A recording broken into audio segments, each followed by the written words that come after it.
While I was lying in a hospital bed, my own mother betrayed me with the one man I thought would never hurt me, my husband. What followed changed everything. Stay with me as I open up about my story, and if it resonates with you, please don't forget to support this channel by subscribing, liking, and sharing with those you care about. Your encouragement truly keeps the channel going. Now, picture this. Waking up in a hospital room in New York City, weak from surgery and barely able to move, only to discover that the two people you trusted more than anyone else in the world were weaving a secret behind your back. That's exactly what happened to me, and it shattered my heart in ways I didn't think I could survive. My name is Emily Wilson. I'm 35 years old, and for the longest time, I thought I had built a life rooted in love and trust. I was married to a man named Jason Wilson, who I believed was my anchor, my safe place, my forever. My relationship with my mother, Patricia, had always been complicated but steady enough that I trusted her. Despite our differences, she was still my mom. I believed she'd always stand by me, but I was terribly wrong. It all began when I was admitted to the hospital after unexpected complications from surgery, which I had due to my third miscarriage. Recovery was brutal. I was in pain, connected to machines, clinging to strength as my body fought to heal itself. During those endless hospital days, I tried to keep myself afloat with positive thoughts, reminding myself that at least I wasn't alone. Jason visited me every day, and my mom, Patricia, stayed nearby to keep the house in order while I was away. At first, I felt so thankful. I told myself, I'm really blessed. Most people don't get this kind of care. Patricia even moved into our suburban home temporarily while I was hospitalized. She explained that it was just to make sure Jason wasn't overwhelmed with chores or lonely during those long nights without me. It sounded thoughtful, almost noble, and in my fragile state, I clung to that belief.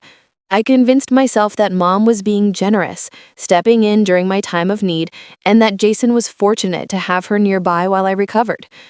But little did I know, the closeness they were building wasn't the kind I had imagined. As I struggled just to regain strength, Jason and my mom were quietly weaving a bond of their own. Every time Jason left the hospital earlier than usual, I assumed he was simply tired or stressed. Each time Patricia assured me to relax and focus only on healing, I trusted her without question. I didn't think much of their late-night phone calls, the sudden bursts of laughter I sometimes overheard when Jason picked up the phone near Mom, or the strange unity I noticed whenever they visited me together. My heart clung to trust. My mind begged me to believe. But the truth unfolding behind closed doors was far darker than I could ever imagine. While I lay helpless in a hospital bed, fighting to heal, my mother and my husband were drawing close in a way no daughter or wife should ever have to endure. Stay with me as I continue, and if this story stirs something in you, please support this channel by subscribing, liking, and sharing with those you care about. Your encouragement truly keeps the channel going. When I was finally discharged and returned home, I was weak but grateful.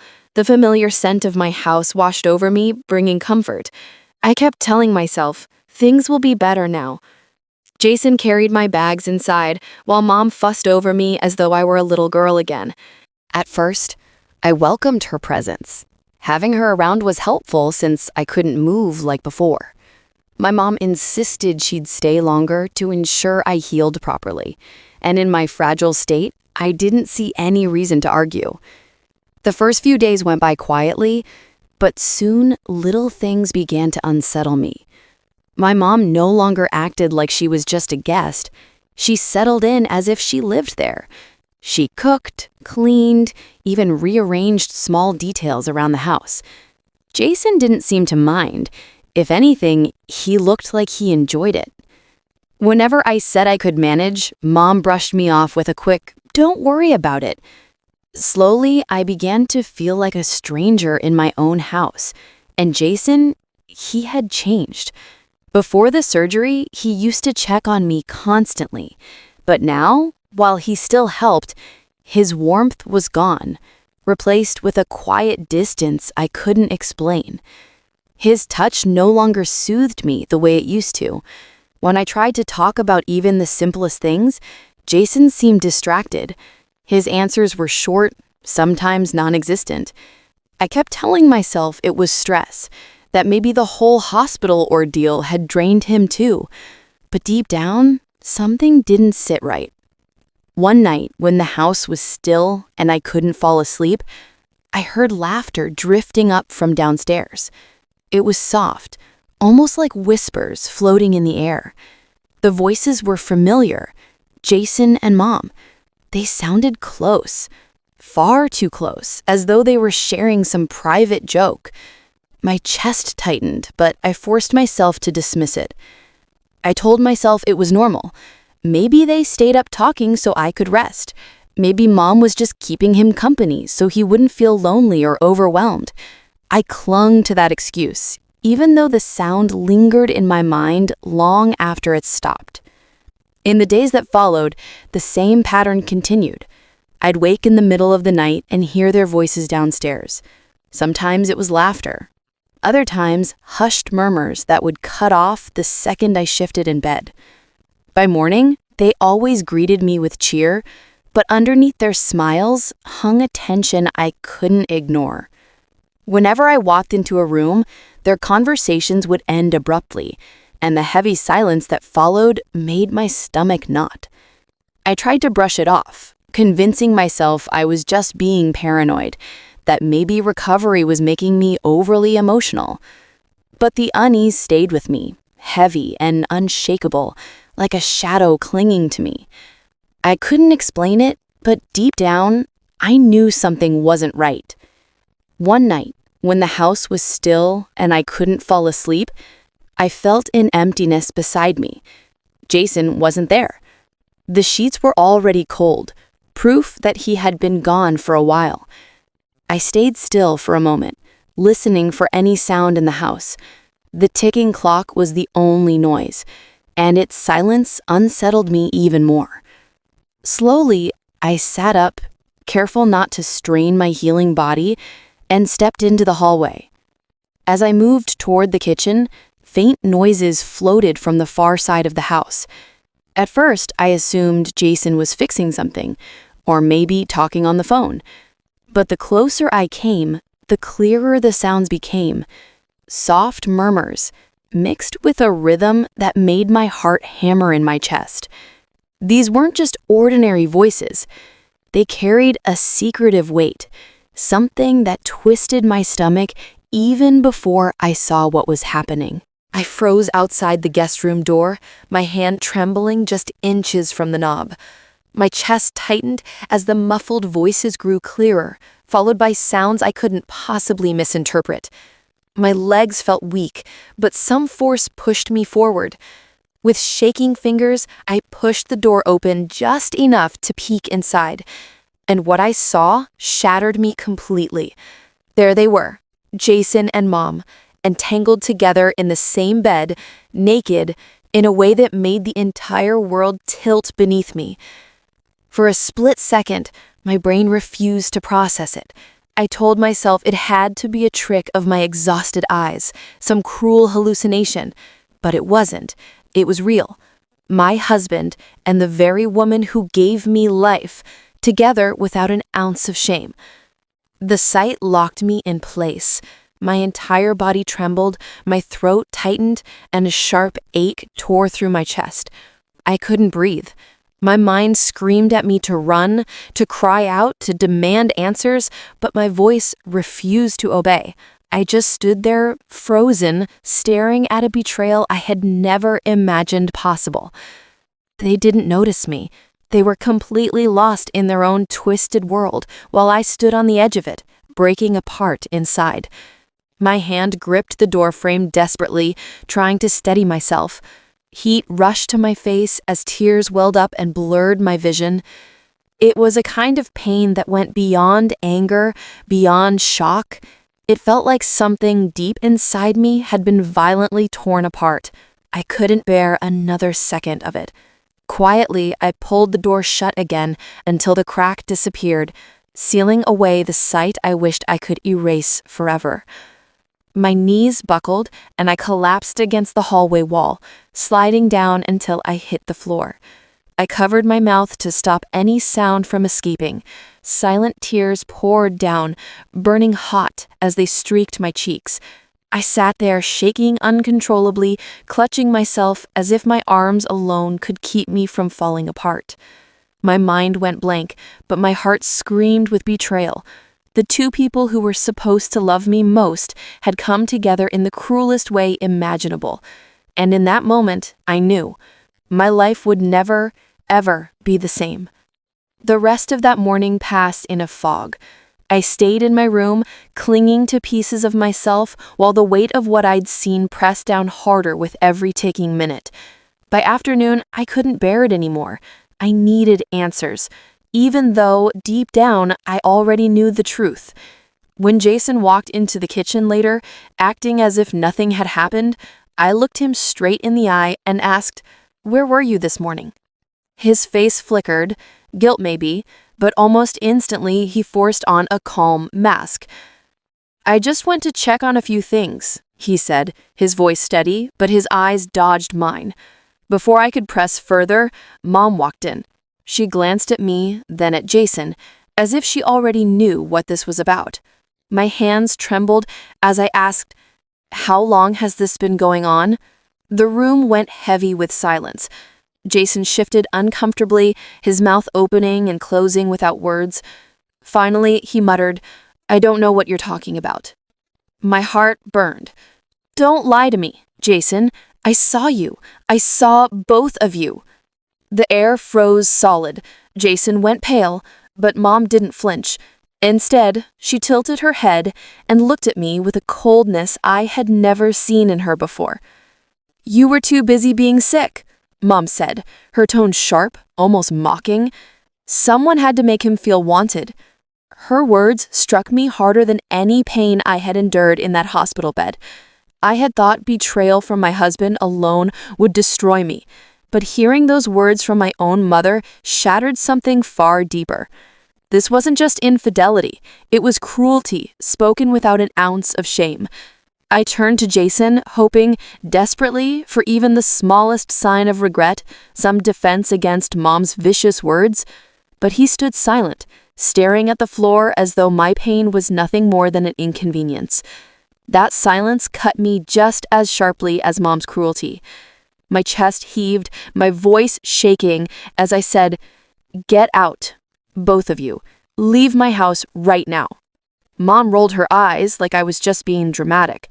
She didn't argue, didn't apologize. She simply grabbed her bag and headed toward the door, muttering under her breath as though she had nothing to answer for. The sound of her footsteps echoed through the house like nails against my skin. Jason, however, stayed rooted where he stood. His voice cracked as he pleaded, "Please, Emily, don't do this. We can fix it. It was just a mistake." I stared at him through tears streaming down my face. A mistake? With my mother? That's not a mistake, Jason. That's a choice. His begging only stoked the fire inside me. I pointed firmly at the door, my voice rising with new strength. "Get out." In that instant, something shifted deep inside me. They had torn me to pieces, but I wasn't about to let them stay back and destroy me any further.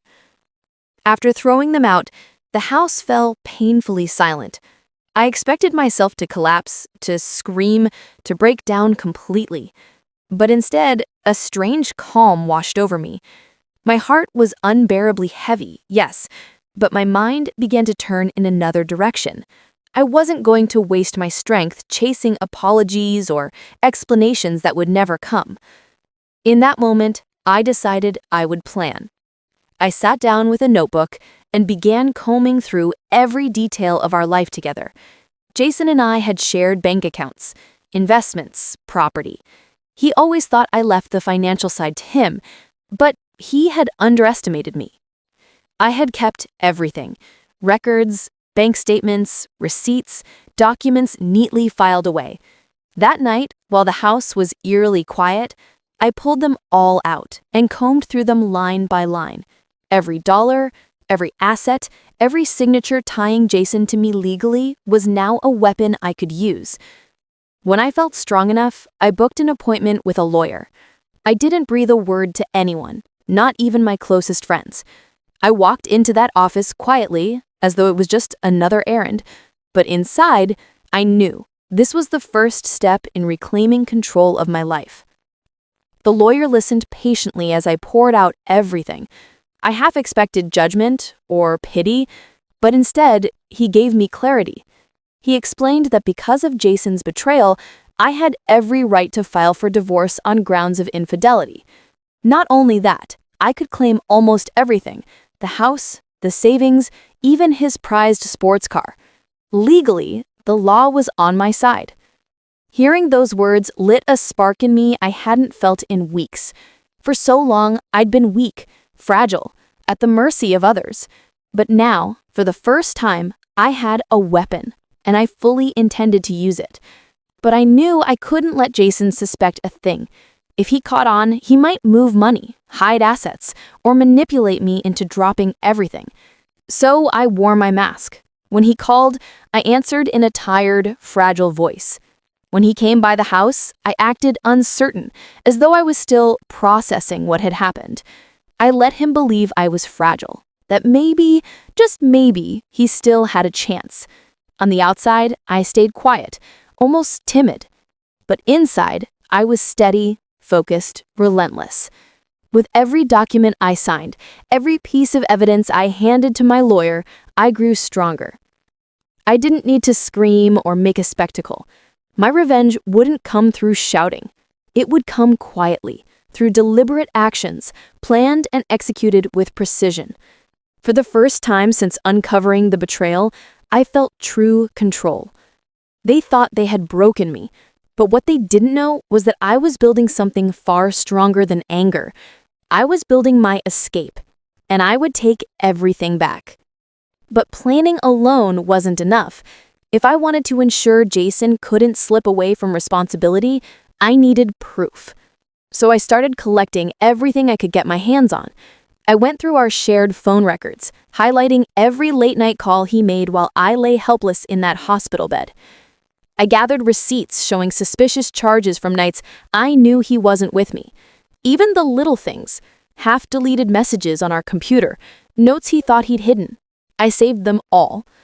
Piece by piece, I built a picture of his betrayal that no one could deny. Sometimes, when the house was eerily quiet, memories of those late-night whispers between him and Mom came back. Back then, I forced myself to ignore them. Now, those same memories became evidence in my case. I wrote down every detail I could recall, every moment they stood too close, every burst of laughter that carried through the walls at night. My lawyer reminded me that details mattered, and I wasn't about to leave anything out. Once I had enough evidence, we drafted the divorce papers. I didn't rush. Timing was everything. Jason had begun reaching out again, pretending he wanted to reconcile.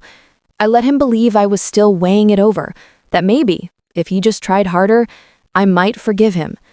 But behind the scenes, my lawyer and I were finalizing the documents that would cut him out of my life for good. The day finally came when the papers were ready. I remember sitting at the dining table, steadying my hands as I signed my name. There was no fear, no hesitation, just a strange, steady calm. Like I had finally gripped the wheel after drifting aimlessly for too long. When it was all finished, I handed the papers back and braced myself for the storm I knew was coming. It didn't take long. A few days later, Jason showed up at the house, clutching the envelope he'd just been served. His face was pale, his voice trembling. "Emily, what is this?" he asked, as though he didn't already know. I looked him dead in the eye without flinching. "It's over. You'll be hearing from my lawyer." He stumbled over his words in disbelief, swearing it had only been a mistake, insisting he still loved me, begging that we could fix things if I just gave him a chance. But I didn't budge. I had already sacrificed too much of myself, and I wasn't about to hand him my future too. The demands in the settlement were clear: the house, our savings, and his prized sports car. That car had been his obsession, the one he polished every weekend like it was gold. Claiming it was deliberate. I wanted him to feel the crushing weight of what he had thrown away. Watching his face morph from shock to anger to helplessness gave me no joy, but it did bring justice. His choices had consequences, and now he would bear them in full. For once, the cost wasn't mine to carry. It was his. It wasn't long before my phone began buzzing with messages from Patricia. At first, she tried to sound regretful, but even her so-called apologies felt hollow.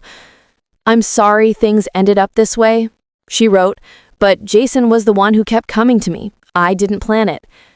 Her words weren't about accountability. They were about shifting the blame. Every message carried the same tired excuse, the same desperate attempt to paint herself as the victim. I never responded.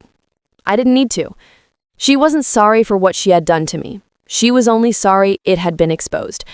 My silence spoke louder than anything I could have said back. Meanwhile, word began to spread through the family. Secrets like this never stay buried for long, and soon everyone knew. Cousins, aunts, uncles, people who once respected her now looked at her differently. Some reached out quietly to check on me. Others confessed they couldn't believe she was capable of something so cruel. Her choices became the centerpiece of whispered conversations at family gatherings, though she was no longer around to hear them. The change was slow but unmistakable. Invitations stopped coming. Relatives who once welcomed her into celebrations quietly excluded her. Even old friends began keeping their distance, no longer eager to be associated with her. Patricia had always been proud of her social circle, but one by one, the doors she relied on began to slam shut. She tried reaching out again, leaving long voicemails where her tone swung wildly between guilt and defensiveness. Some days, she pleaded with me to understand, claiming she had only been lonely. Other times, she accused me of destroying her reputation by telling the truth. The truth was, I hadn't needed to say much. Her actions spoke louder than anything I could have said. People saw her clearly for who she was now, and nothing she said could undo that. For years, she had carried authority in the family. People trusted her advice, respected her as a mother and elder, but that power evaporated almost overnight. When she showed up at a distant cousin's birthday party, she was barely acknowledged. Conversations died the moment she walked into the room. Eyes avoided hers, and she slipped out early, humiliated. I didn't celebrate her downfall, but I couldn't ignore it either. Watching from afar, I realized she had lost much more than just me. She had thrown away her dignity, her respect, and the role she once held dear. She had chosen betrayal, and in return, it stripped her of everything she valued. I once thought losing me as her daughter would be her harshest punishment, but the truth was the emptiness around her cut far deeper. The family she once leaned on now kept her at arm's length. The friends she used to boast about slowly faded from her life. She had traded loyalty for a fleeting mistake, and the price was a lifetime of isolation. Jason had always carried himself with a confidence that bordered on arrogance. He liked to believe he had it all under control. Our marriage, our finances, even the image he projected to others. But once the divorce was finalized and the assets divided, that carefully crafted image began to crack. Losing the house, the savings, and his beloved car hit Jason harder than he ever expected. Through mutual acquaintances, I heard he'd moved into a small apartment on the edge of town. It was nothing like the home we once built together. The man who once obsessed over every detail of his life now lived in a place that reflected his choices, bare, cold, and temporary. Jason tried to come back more than once. One evening, I opened the door and found him standing there, his eyes sunken, his face carrying an expression I had never seen before. The arrogance was gone, replaced with raw desperation.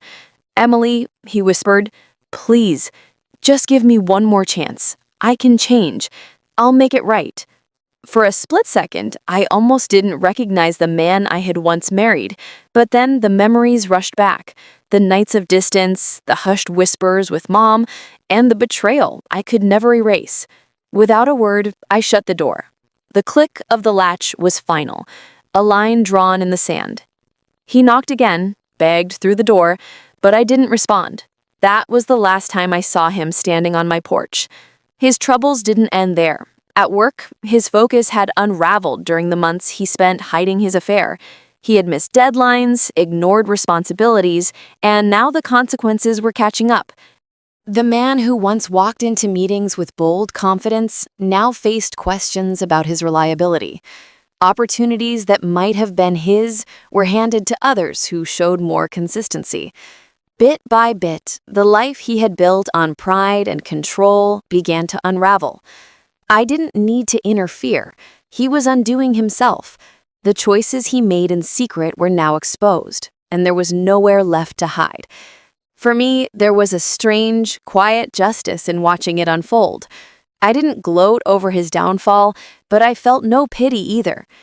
He had gambled with everything that truly mattered and lost. While I was learning to heal and rebuild, he was left to face the collapse of everything he thought he'd never lose. His betrayal had drained me of tears, trust, and precious time. Yet in the end, it also gave me freedom. Watching his world crumble from afar, I finally saw him facing the consequences, losing not only wealth, but also his pride, his sense of control, and the polished image he once held above everything. The day I moved into my new home, I stood in the doorway for a long moment, soaking it in.